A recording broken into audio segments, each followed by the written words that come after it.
There's a phenomenon that evolutionary psychologists call the supernormal stimulus trap. It happens when a behavior that evolved to protect us becomes so exaggerated that it starts to destroy us. The instinct to accumulate resources, for example, it made sense when scarcity was real and constant. Storing food, defending territory, hoarding whatever was possible meant survival. But this instinct doesn't turn off when scarcity ends. It keeps operating at maximum even when you already have your own home, a car in the garage, money in the bank, a stable job. Except now, instead of protecting you, it traps you. The house becomes an anchor. The position becomes an identity you defend tooth and nail, even while secretly hating it. Your reputation demands daily neurotic maintenance. Relationships become performances where you forget who you really are beneath the masks. You wake up at 4 in the morning with a weight on your chest that isn't a heart attack, but it's almost worse. It's the visceral feeling that you spent 20 years building a life you can't carry anymore. They promised that financial stability, professional recognition, a structured family, and accumulated wealth would bring peace. You checked all the boxes of adult success. The prize? More exhaustion, more responsibility, more terror of losing everything it took decades to build. The instinct to accumulate and defend became a weight that threatens your own psychological survival. What was supposed to protect you now suffocates you. And most people never realize they're being crushed by an evolutionary mechanism that stopped making sense. In 1300, 700 years before this evolutionary analysis existed, a German Dominican friar named Meister Eckhart identified exactly this problem. He didn't use the language of evolutionary psychology, but his diagnosis was surgical. Human beings developed the capacity to possess things to such a degree that now they are possessed by them. The mind that was supposed to free us became a prison we built ourselves. Eckhart preached something radical, even by medieval standards. The problem isn't in having things or pursuing goals. It's in the unhealthy attachment we develop. Gelassenheit, the German word he used, means to let go, to let be, to consciously detach from outcomes. It's not the passive resignation of someone who gave up in defeat. It's full action without the modern neurosis of controlling every outcome. Working with excellence but without dying inside when the project fails. Loving deeply but without suffocating the other person by demanding guaranteed return. Building projects and relationships without living in permanent panic that everything might collapse. Because it can collapse? Yes, it always could. The difference is that Eckhart proposes you stop spending all your mental energy trying to guarantee what was never guaranteed in the first place. Modern life, and here we're talking about the last 100 years, but especially the last 3 decades, transformed this attachment that Eckhart identified into a silent epidemic of terrifying proportions. You don't just own a car. You are the type of person who drives that specific model of that specific brand. The car becomes an identity statement, a status symbol, non-verbal communication of your place in the social hierarchy. In traffic on Interstate 405, Friday at 5 in the afternoon, Los Angeles at a standstill. Someone cuts you off without signaling. Your blood boils instantly. It's not anger proportional to the real danger. You swerved. You didn't crash. Nobody got hurt. It's disproportionate anger because that idiot disrespected you. He touched the physical extension of your identity. A man who drives well, who knows the rules, who deserves respect on the road. You'll carry that anger for the next 3 hours. You'll tell your wife when you get home. You'll mentally replay the scene showing that guy who's boss. Eckhart asks, what exactly did you gain by carrying this poison that only poisons you? You don't just have a political or ideological opinion. You identify completely with it, defending it as if your soul depended on this absolute ideological coherence. You become Republican, Democrat, Libertarian, Progressive, not as a position you adopted after analyzing evidence, and that could change if new evidence emerged. It becomes your core identity. Questioning your political opinion isn't debating ideas, it's attacking who you are. That's why modern political debates look like religious wars. They're identity wars disguised as rational discussion. Every small possession, every opinion, every habit, every trivial preference becomes an extension of identity. An identity becomes a complex character that demands maintenance 24 hours a day, 7 days a week, no vacation, no time off, no real rest. Eckhart saw this mechanism happen in the Middle Ages with noble titles and public displays of religious piety. The nobleman who needed to keep up appearances of his lineage, performing the role of aristocrat even when he was broke. The bourgeois who made ostentatious donations to the church, not out of genuine devotion, but to be seen as devout.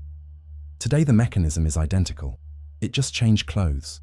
It happens with follower counts on social media that become metrics of human worth, with the title on your business card that defines whether you deserve respect or not, with the neighborhood where you live, the car you drive, the brand of clothes you wear, the restaurant where you have lunch, everything communicating to the world, and especially to yourself who you supposedly are. The great metaphysical illusion that sustains this entire theatre of modern life is the idea of ownership. You organize your entire existence around the concept of property. You own the house that's in your name in the county records. You own the money deposited in your bank account. Digital numbers that represent hours of work converted into financial abstraction. You own the car in the garage, the clothes in the closet, the furniture you carefully chose to compose the setting where your life happens. It goes beyond the obvious material. You think you own relationships too. My wife, my kids, my friends. The possessive pronoun isn't a linguistic accident. It's an unconscious declaration of property. You believe you own memories, good and bad, filed in your mind as if they were digital files you can access whenever you want. You even own your thoughts, as if the voice in your head were your exclusive private property that nobody else can touch. And deeper still, you think you own an identity. I'm an engineer, I'm a father, I'm Brazilian, I'm a middle-class man. I'm someone who cares about the environment but also likes steak. Every piece of self-image is treated as property that needs to be defended against invaders. When someone questions your professional competence, you feel as if they're trying to steal something that's legitimately yours. 700 years separate Eckhart from modern man. But if you strip away the medieval clothes, swap noble titles for corporate positions, replace public displays of religious piety with performative LinkedIn posts, you discover the mechanism is identical. It just changed clothes. Eckhart, with the surgical precision of someone who spent decades examining the human mind in deep contemplation, had a devastating question for this entire illusion. You organize your whole life as if you were the owner of an empire you can manage, control, expand. But this question brings that entire castle down in 3 seconds. Do you really own something that can disappear tomorrow without you being able to do anything to prevent it? Think slowly about the question. Something that can vanish completely, against your will, without you having real power to prevent it. Can that honestly be called your possession?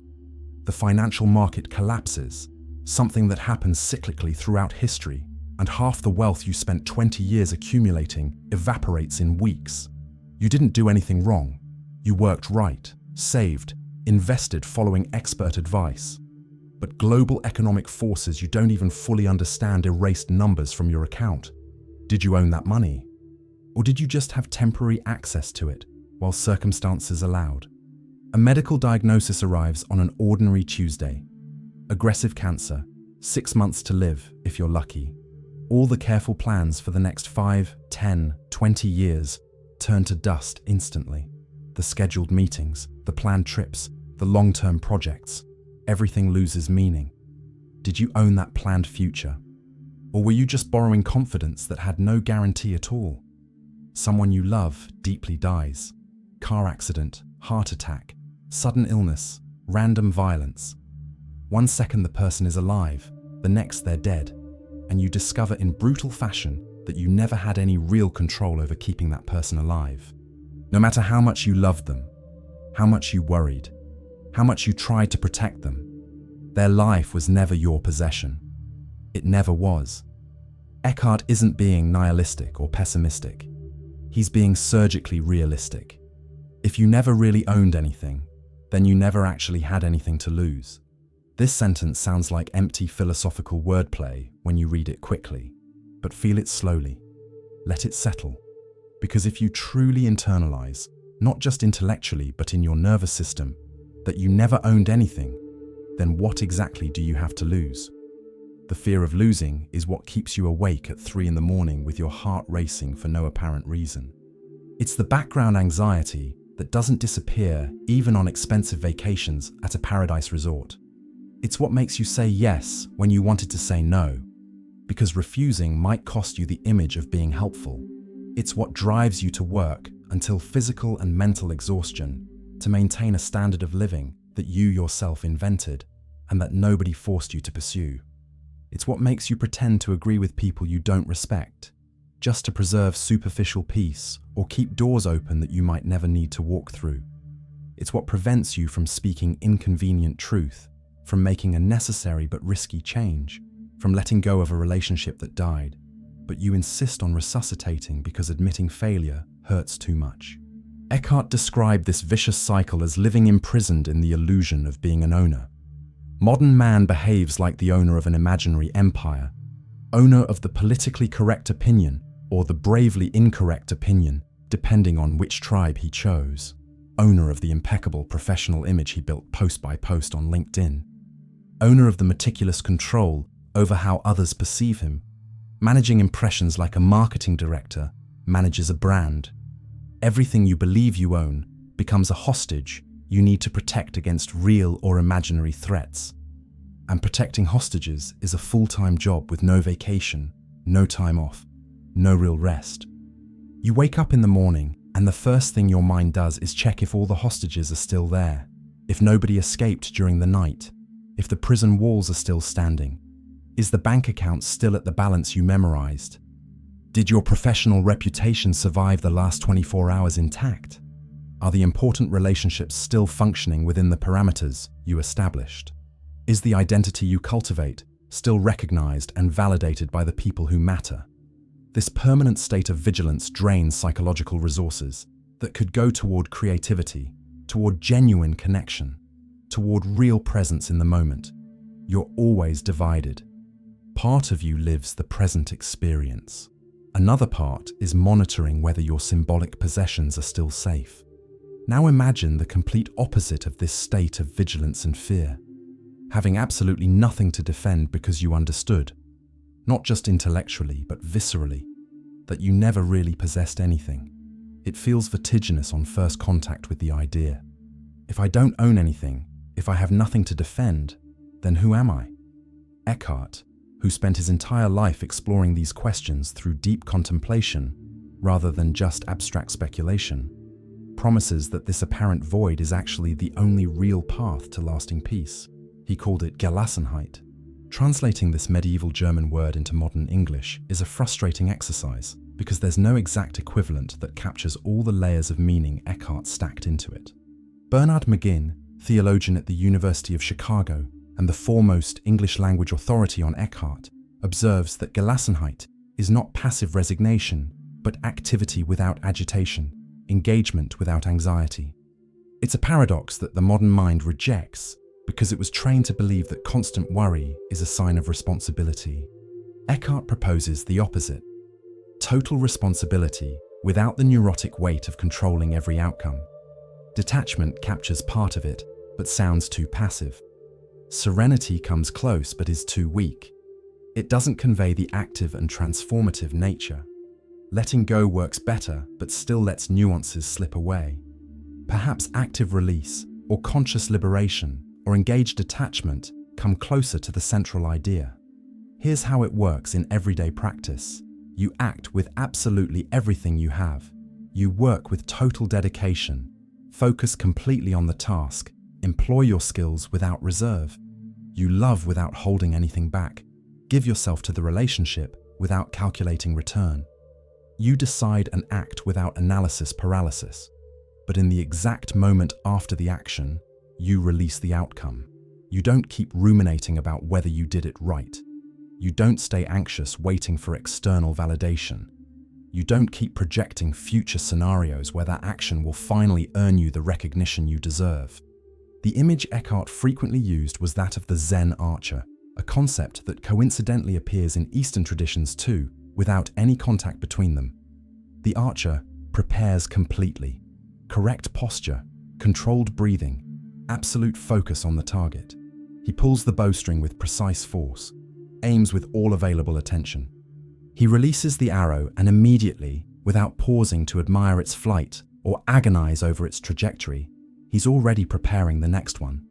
Whether he hit the target or missed is useful information for adjusting the next attempt, but it's not cause for inflated pride or defeated depression. This sounds impossible, almost superhuman, to someone who spent entire decades being conditioned by modern culture that teaches exactly the opposite. That teaches that success means absolute control, that a real man doesn't let go, doesn't give up, doesn't let things slide, doesn't accept any result that isn't total victory. That failure is permanent humiliation that defines your worth as a person, that you need to keep rehashing every mistake for years to make sure you learned the lesson. But Eckhart isn't asking you to give up on anything. He's not preaching defeatist passivity, where you stop trying because everything is useless anyway. He's asking for something much more subtle and much more difficult. He's asking you to stop carrying the heavy corpse of things after they've already happened, and you can't change anything anymore. The professional project that went wrong 2 years ago, you made a presentation to investors, prepared for months, were sure it would work. It went wrong.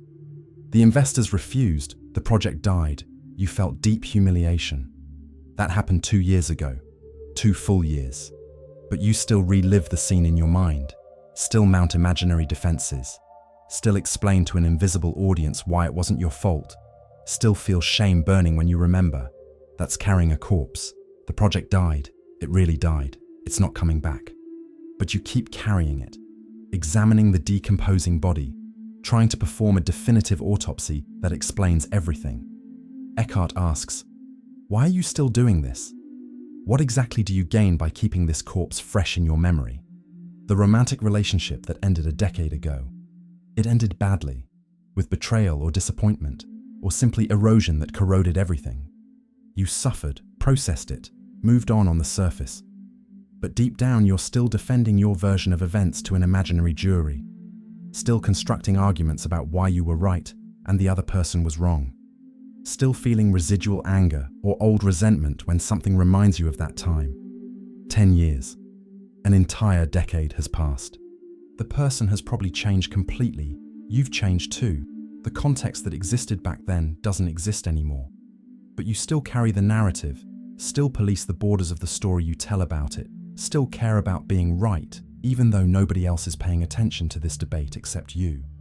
The version of you that existed at 30.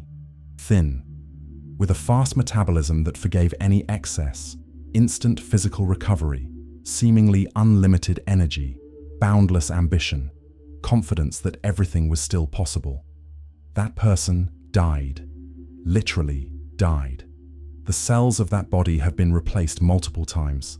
The mind from that era had completely different information and experiences. That person doesn't exist anymore in any real sense. But you insist on preserving something of them. You still hold yourself to not having the same physical stamina. You still judge yourself using standards that made sense 20 years ago, but don't anymore. You still carry guilt and regret for choices that person made in a context that no longer exists. Eckhart would say you're practicing psychological necrophilia, maintaining an unhealthy relationship with a dead version of yourself.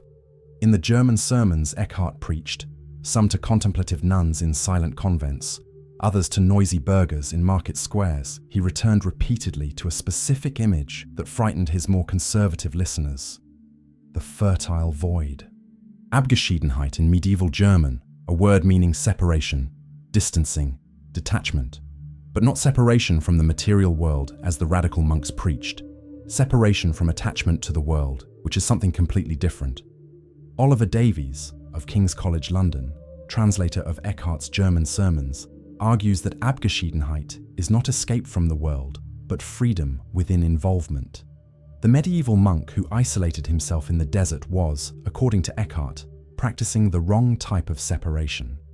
Real separation happens internally. Full participation in life without neurotic identification with the roles being played. The cluttered mind is like an apartment where you've accumulated so much you can't walk without tripping. Magazines from 5 years ago you'll never read. Clothes that haven't fit in a decade. Equipment for a hobby you practiced for 2 weeks. But the worst clutter isn't physical. It's the 1,000 imaginary conversations you have with people who aren't present. The defense speeches you mount for a jury that will never judge you. The mental simulations of future scenarios that probably will never happen the way you're imagining. Try this now. Close your eyes and count how many different thoughts pass in 60 seconds. Don't try to control them. Just observe. Worry about work. Memory of something you said wrong 3 days ago. Itch on your nose. Noise from the neighbor. Planning lunch. Judgment about wasting time on a silly exercise. Worry about work returning. In 1 minute, 15, 20 thoughts competing for attention. Now imagine living like this 24 hours a day, 7 days a week, for decades. No pause, no empty space, no internal silence. Packed schedules with commitments you don't remember why you accepted at the time and now fulfill automatically out of inertia. Rigid identities you defend with sophisticated argumentation, but that deep down no longer serve you. They've grown tight like clothes you insist on wearing even though you've gained weight, buttons popping, seams giving way. But you refuse to admit you need a bigger size. Opinions you repeat because you've always repeated them.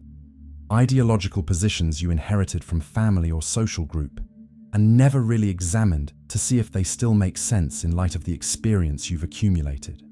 Relationships that became routine without affection. You continue because you've always continued. Because ending them would be work.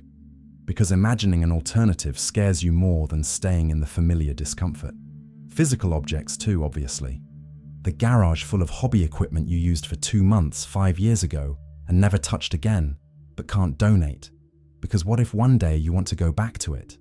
The clothes that don't fit anymore, but you keep because someday you'll lose weight.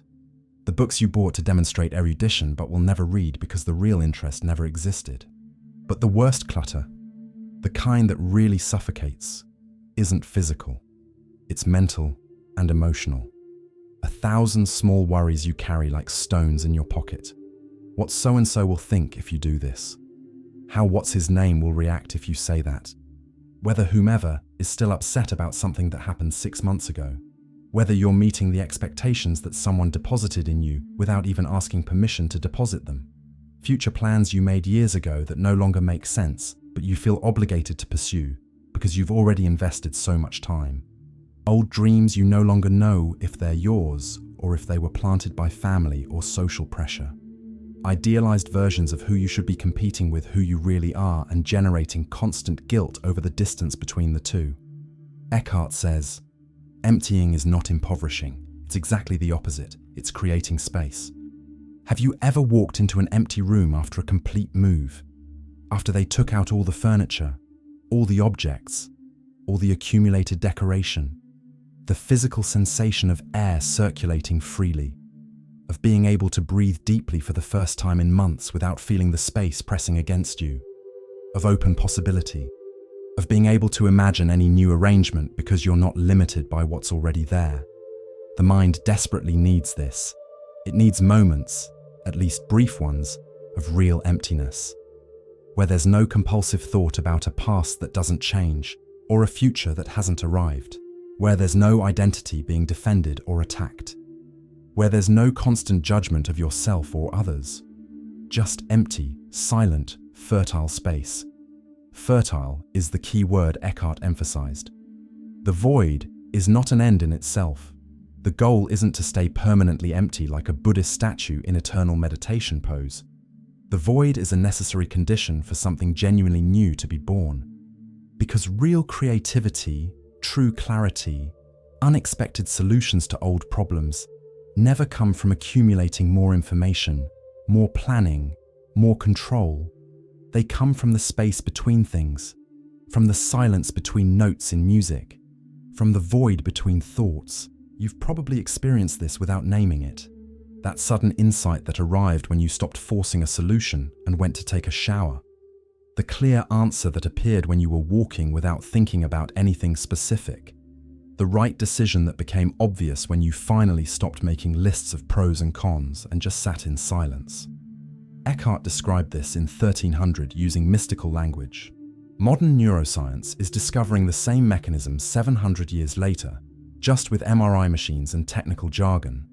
The brain's default mode network, the one that's active when you're not focused on a specific task, is where creative connections happen, integrations between apparently disconnected information, the reorganizations of perspective we call insight. But this network only works properly when you're not overloaded with urgencies and anxieties, when there's mental space, when you've cultivated, deliberately or by accident, a bit of fertile void. The person who lives with a cluttered mind 24 hours a day, always consuming information, always planning, always ruminating, always busy, blocks exactly the capacity they'd need most to navigate the complexity of modern life. Stop for a second. When was the last time you were in total silence for 5 minutes? No podcast, no music, no scrolling, no planning anything. Just you and silence. Can you remember? The central problem, according to Eckhart, is the fabricated self. You spent 30, 40 years building a character for the world. The competent professional who always has an answer. The responsible father who never fails. The man who knows what he's doing even when he doesn't. This character worked for a while. It opened doors, earned respect, paid bills, but it became a prison. Because now every criticism is an existential threat. If someone questions your professional competence, they're not questioning a specific skill. They're attacking the whole structure. If you fail as a father, it's not a one-time mistake. It's an identity collapse. You built a house of cards, and now you live in fear of wind. Eckhart asks, what if you were never this character? What if everything you defended as being yourself was just a role you agreed to play? This question tears down walls, because if the character isn't you, then criticism of it doesn't hurt you. If your professional identity is just a temporary function, losing the job hurts, but doesn't destroy you. If the image you cultivate is theatre, you can change roles tomorrow without an existential crisis. Eckhart calls this dying to yourself. Not suicide, but the death of the false self you've carried until now. He used the metaphor of the rose. The rose blooms without why. Nicht ein Warum, not for a why, the medieval German phrase Eckhart repeated. It's not trying to impress the other flowers, doesn't fear criticism from the weeds, doesn't bloom to win a beauty prize or external validation. It simply expresses its nature, and that's it. It fulfills its function because it's its function, not because it expects reward. Compare this to modern man who only acts conditioned by calculations of return. He works to earn recognition from the boss, a promotion that might not come, validation from colleagues. He loves to receive love back at the same intensity and frequency, as if affection were currency that needs to earn interest. He helps people to be seen as generous, to build a reputation as a good person, to accumulate social capital he might need to withdraw someday. Every action carries an embedded calculation. Every gesture expects measurable return. He does a favor for a colleague and is already mentally noting that the colleague owes him one. He compliments someone and waits for a compliment back. He works late and counts on everyone knowing how much he sacrificed. It's constant emotional accounting that transforms relationships into commercial transactions. Conditioned action exhausts because it's never enough. The recognition you earn today needs to be renewed tomorrow. The love you receive never quite fills you up. There's always a little missing. It could always be more. The image of being generous or competent or interesting demands constant maintenance, daily polishing, vigilance not to let the mask slip. A crazy windmill, arms spinning faster and faster trying to grind grain that never arrives. The more it spins, the more tired it gets. The more tired, the more it thinks it needs to spin faster, that the problem is lack of effort and not the wrong direction of effort. Eckhart proposes the radical opposite, acting without why. Working because working honestly is worthy in itself, regardless of who's watching or applauding. Loving because loving is your fundamental human nature, not because you calculated you'll receive adequate return. Helping because it's the right action in that specific moment, not because it will yield gratitude or improve your reputation. This recovers dignity you didn't even know you'd lost over years of social conditioning. Because true dignity, deep, unshakable, doesn't depend on an audience. It doesn't need witnesses. It doesn't require external validation. It exists when you act aligned with what's right, even if nobody is watching, even if nobody knows, even if nobody applauds, even if you're punished for doing the right thing. Eckhart lived this radically. He didn't just preach it. His sermons were so bold that he was prosecuted by the church on suspicion of heresy. He died in 1328 before the trial ended. Some say on the way to defend himself in Avignon before the Pope. But he kept preaching until the end, even knowing the risks. He wasn't doing it to please ecclesiastical authorities or preserve his theological reputation. He was doing it because it was what he had to do, because it was truth that needed to be spoken, because it was his nature to express this truth. Like the rose that blooms without why, human suffering, according to Eckhart, doesn't come from events. It comes from wanting them to be different. You suffer not because of the age you are, but because you want to be 30 again. Not because of your current job, but because you compare it to the imagined ideal. Not because of who your child became, but because you insist he should be who you planned. This constant wanting life to be something else keeps you in permanent war with reality. And war against reality is a war you always lose. Reality doesn't negotiate, it simply is. You can spend entire decades resisting what is, wishing it were different, suffering because it hasn't changed. Or you can release that resistance. Detachment in this sense is the deep peace of accepting what is. Not depressive resignation, not defeated conformity. Active acceptance. You see reality as it is, without filters of how it should be, and you act from there. Rainer Schurman, a philosopher who studied Eckhart in light of Heidegger, detected a deep connection between medieval Gelassenheit and the Heideggerian concept of serenity. Gelassenheit also in modern German. Both point to the same diagnosis. Modern man suffers not from lack of control, but from the illusion that absolute control is possible or desirable. The average middle-class American carries debt on 5 simultaneous fronts. A house financed over 30 years that he'll pay until 65. A new car every 3 years even when the old one works fine, because he needs to keep up appearances in the driveway. The latest iPhone every year via carrier contract. Vacations to Orlando or Cabo financed on credit cards just to post photos of a happy family on Instagram. College funds for the kids that become a second mortgage. A football or basketball team that becomes tribal identity. He's not just a fan. He is the Cowboys, the Lakers, the Patriots, and any joke about the team sounds like a personal attack. Political discussion that becomes holy war because he's not just defending ideas, he's defending who he believes he is. And in the middle of all this, that permanent feeling of chasing something that never arrives. Eckhart would diagnose it in 10 seconds. Attachment disguised as achievement. Voluntary slavery disguised as success. There's an Eckhart teaching that's radical even today. He said, "I pray God to rid me of God." It sounds like blasphemy, but it's final liberation.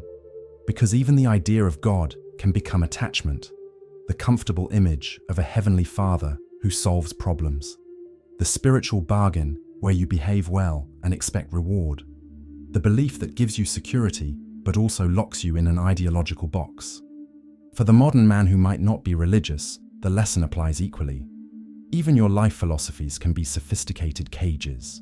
The belief in a single grand purpose, the need to leave a legacy, the idea that your life needs to have special meaning. Eckhart says, let go of even that, because true freedom is not needing any ideological crutch, any grand narrative that justifies your existence. You exist. Period. That's already enough. Before acting wisely, Eckhart insists, you must be silent. Not the external silence of locking yourself in an empty room. The internal silence where the noise of 1,000 voices competing for attention ceases. The expectations your parents had for you. The fears you've cultivated since adolescence. The ambitions that seem like yours but were planted by commercial advertising. The constant noise of comparison with others, of judgment about yourself, of anxious planning of the future. In this inner stillness, which takes time to reach because we're addicted to noise, something interesting happens. For the first time in decades, you hear what really matters to you, not to the character you built, to you. The voice is quiet, almost a whisper, because it's been muffled for years under everything you piled on top of it. But it's there. And when you finally hear it, you discover it says very simple things, much less dramatic than you imagined, but true. 5 minutes daily of this stillness change years of bad decisions. Because decisions made in noise are automatic reactions. You choose based on fear, on habit, on what others will think. Decisions made in stillness come from a deeper place. Eckhart called this Grund, the ground, the foundation, the place in you that doesn't change with circumstances, that isn't shaken by criticism, that knows what's right, regardless of whether it's popular. There's an Eckhartian paradox worth examining. Even being virtuous can become attachment. The man who prides himself on his humility isn't humble. He's proud of playing humility well. The one who identifies as detached is attached to the image of being detached. The one who collects good deeds like trophies isn't generous. He's addicted to feeling morally superior. Eckhart teaches that true detachment happens when even the need to be good, right, or enlightened disappears. When you're not performing virtue for an internal audience that keeps judging whether you're being spiritual enough. Only simple actions remain, done because they're right in that moment, without an inner narrator giving grades or applauding. This is freedom that scares, because we derive a lot of identity from seeing ourselves as good people. The ethical man, the dedicated father, the professional of integrity. Eckhart isn't telling you to stop being ethical, dedicated, or of integrity. He's telling you to stop clinging to these identities as if they were you. Do what's right and move on. Without a mental scoreboard, without accumulating karma, without expecting the universe to pay you back double. For Eckhart, God exists in an eternal present. Past and future are illusions of the human mind trying to organize linear experience. We exile ourselves from the real present by living in old regrets or future anxieties. The 50-year-old man carries 30 years of should have done differently, and another 20 of need to make sure that. The weight of these two imaginary loads is what curves the spine, not age. The temporal detachment Eckhart proposes sounds impossible at first. He says, this moment, this breath, this task you're doing now is all that actually exists. The past is already gone. Turned into memory, you can examine, but cannot change. The future hasn't arrived yet. It's a projection you can plan for, but cannot control. What remains is now, this exact second, where you're reading these words, feeling the weight of your body in the chair, hearing the sounds around you. It's not neglecting the future or amnesia about the past. It's total presence. And ironically, when you're totally present, the future becomes clearer, because you're not making decisions based on hypothetical fears or trying to compensate for old mistakes. You're responding to what's real now, and what's real now contains all the clues you need for the next step. This eternal presence Eckhart described contrasts brutally with the cultural narrative that has dominated the last 100 years. Modern culture sold a poisoned lie that infiltrated so deep into the collective unconscious that it seems like natural truth. That you need to be extraordinary, leave a legacy that survives centuries, change the world in a measurable way, be remembered after death, have your name cited, your contribution recognized. Tech companies sell this drug disguised as inspiration. Startups promise you can change the world if you work hard enough. Digital influencers perform meticulously edited, extraordinary lives, hiding the mundane parts, the failures, the ordinary boredom.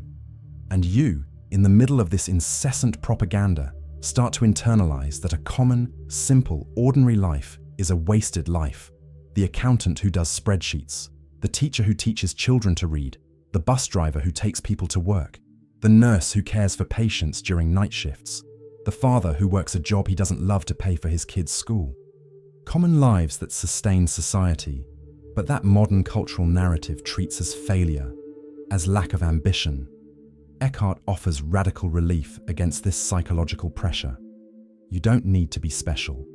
The life of a common man who works honestly, loves sincerely, takes care of his family with dedication, helps neighbors without expecting return, dies in peace having done his part, has complete dignity. It doesn't need a published biography, a statue in a square being quoted in history books, or a legacy that transcends generations. He lived well within his circumstances. He fulfilled his human function. That's completely enough. Detaching from the need for greatness is, paradoxically, the real greatness few achieve. Because few have genuine courage for authentic simplicity. It's much easier to pursue measurable external recognition than to find internal peace nobody sees. Much simpler to try to be admired by the crowd than to be true to yourself when nobody is watching. Eckhart lived this simplicity radically. He was a master of theology from the University of Paris, preached to crowds that filled churches, had political influence within the Dominican order. But at the end of his life, facing charges of heresy, he was more interested in silent contemplation, in transmitting naked truth, than in negotiating with authorities to preserve his reputation. He had a view of work that tears down the modern division between sacred and profane. Washing dishes with total presence, Eckhart said in his German sermons, is worth more than praying distracted in a sumptuous church. Sweeping the floor with complete consciousness is spiritual practice, as valid as meditating on a mountaintop. There's no real hierarchy of actions. There's only a hierarchy of presence. For the mature contemporary man tired of toxic productivity that turns everything into metrics, this is deeply necessary liberation. Your common daily work, done with real attention and genuine detachment from results, is already a complete spiritual path. You don't need to abandon the life you built to seek enlightenment in a Tibetan monastery. You just need to inhabit the life you already have in a radically different way, with presence that transforms common action into contemplative practice.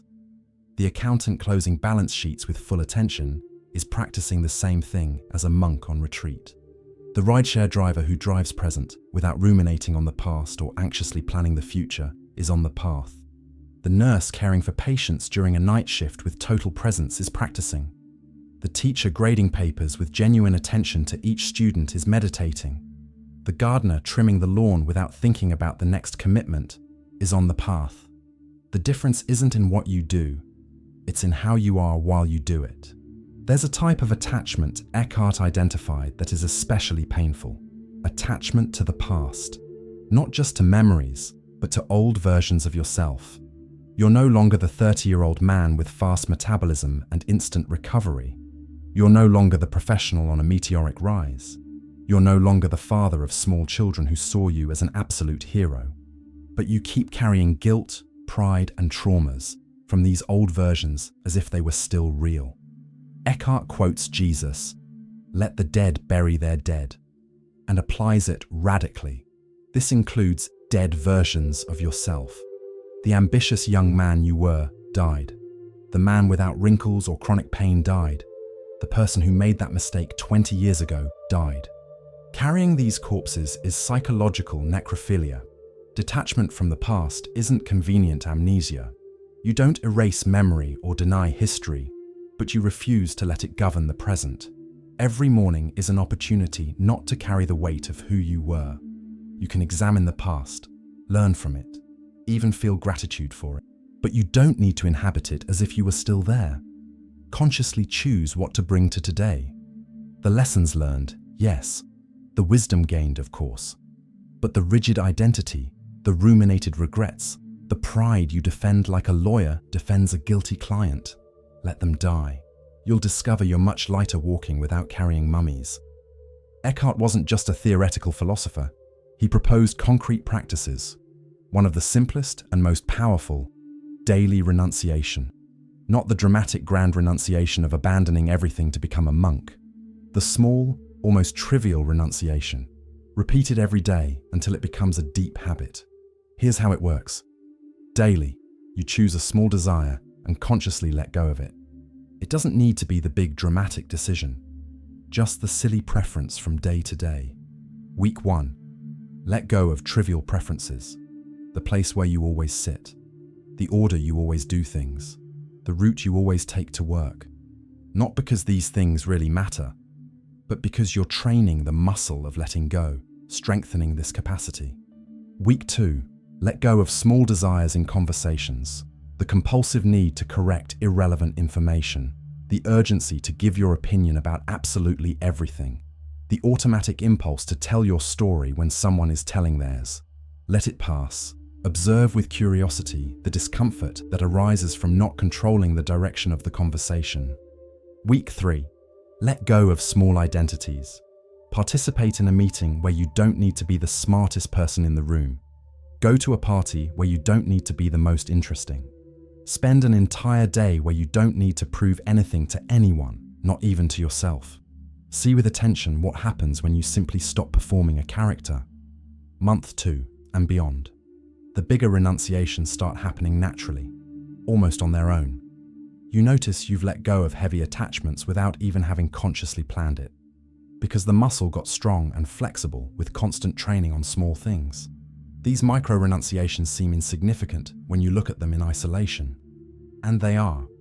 Individually, each one changes nothing fundamental, but they train the muscle of detachment progressively and safely. You discover experimentally that you can let go of small desires and the world doesn't collapse as you feared. The conversation keeps flowing even though you didn't control it. People do things their way and it works, even though it's not exactly the way you would do it. You sit in a different spot than usual and discover you don't die because of it. After 6 months of these daily renunciations, something interesting happens. You notice you've let go of bigger attachments without even realizing it. The need to always be right has diminished. The anxiety about controlling outcomes has weakened. The rigid identity has softened.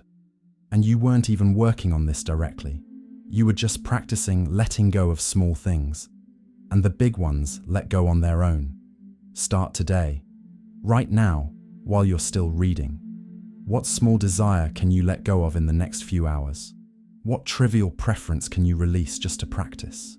It doesn't need to be heroic. It can be ridiculously small. What matters is the repeated practice, not the grandeur of the gesture. After you let go of layers of attachment, layer by layer, day after day, renunciation after renunciation, something emerges.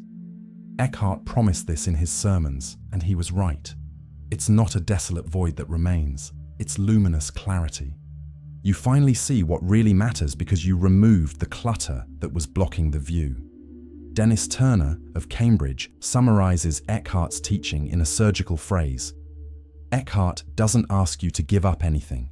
He asks you to stop clinging like a shipwreck survivor clings to wreckage that's sinking. And that's exactly what practice reveals. When you stop holding with a strangling grip everything that passes through your life, you discover you can hold much more. A paradox that only makes sense after you experience it. Open hands carry more than clenched fists. A spacious mind processes better than a cluttered mind. A detached heart loves more deeply than a heart that demands guarantees. Decisions become simple. Not easy, necessarily, but simple.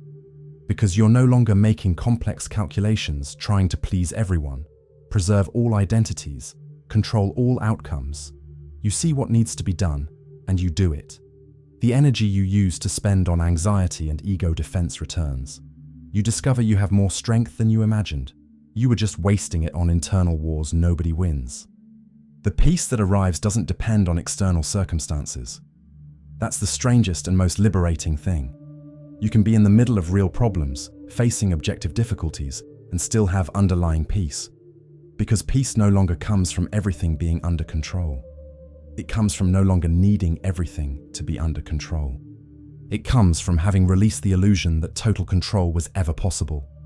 Eckhart said this clarity isn't a conquest, it's a revelation. It was always there, beneath the attachments. Detachment doesn't build new clarity, it just cleans the mirror that was foggy. And when you finally see your clean reflection, you discover something surprising. You are much simpler and much more worthy than the complicated character you've been playing. Eckhart's proposal isn't for everyone. It requires specific courage, not the courage to face external dangers, but the courage to let go of internal securities, to stop clinging to the stories you tell about yourself, to let identities that have grown too small die, to accept that you never had real control and that's okay. But for those who are tired of the wait, for those who wake up at 3 in the morning feeling something is wrong even when everything should be right, for those who achieved what was promised to bring happiness and discovered the math doesn't add up, Eckhart offers a real way out. Not an easy way out, not a quick fix sold in a weekend course, but a genuine path that has worked for people for 700 years. Because the fundamental human problem hasn't changed. We keep clinging to things we can't hold, building identities that become prisons, resisting what is and suffering because reality doesn't negotiate. Gelassenheit. Let be. Let go. Not as the defeated who gives up, but as the wise one who understood the game. You can act fully without clinging to results. You can love deeply without suffocating. You can work with excellence without destroying yourself when the project fails. You can live with dignity without needing to be extraordinary. Every small renunciation is training. Every moment of stillness is a return to the foundation. Every time you act without why, without calculation of return, without an internal audience applauding, you practice the freedom Eckhart described 700 years ago, and that still works now, this morning, when you wake up with that weight you can't name. And this freedom, strangely, doesn't make you less productive. It makes you more so. Because you act with energy, you used to waste on preventive anxiety about 1,000 scenarios that will never happen. It doesn't make you less loving. It makes you more so, because you love without needing guaranteed return, without an implicit contract where you only give affection if you receive it in equal measure. It doesn't make you less responsible. It makes you more so because you do the right thing without expecting recognition, without mental scoreboards marking points for how good a person you're being. Life doesn't become perfect. Eckhart never promised that, and it would be dishonest to promise. Problems, difficulties, losses, betrayals, illnesses, death continue to exist. The human condition doesn't change because you understood Gelassenheit, but you stop carrying the extra weight of attachment on top of the natural weight of existence. And you discover that real life, without this additional weight manufactured by the neurotic mind, is manageable, sometimes even good, sometimes even surprisingly good. If you've made it this far, you already know whether this makes sense for you or not. If it resonates somewhere deep that you can barely name, start small. 1 renunciation today, 5 minutes of stillness tomorrow. Notice when you're defending an identity that's grown too old to fit. Note when you're fighting reality that won't change just because you think it's unfair. And remember, you don't need to become Meister Eckhart. He was a master of medieval theology, preached in Latin and archaic German, lived in a social context that no longer exists, had concerns that seem distant now. But the principle he taught crosses time and culture and remains true. Because it was true in Germany in 1300, and it remains true now on this specific morning, when you wake up at 4 with that invisible weight pressing on your chest. Gelassenheit doesn't solve everything, but it removes the weight you were carrying unnecessarily. And sometimes that's all we needed. Not a magic solution, but permission to let go of what was never ours to hold. If you want to see more content like this, exploring ideas that actually change the way you live, consider joining the membership club where we have exclusive videos every week.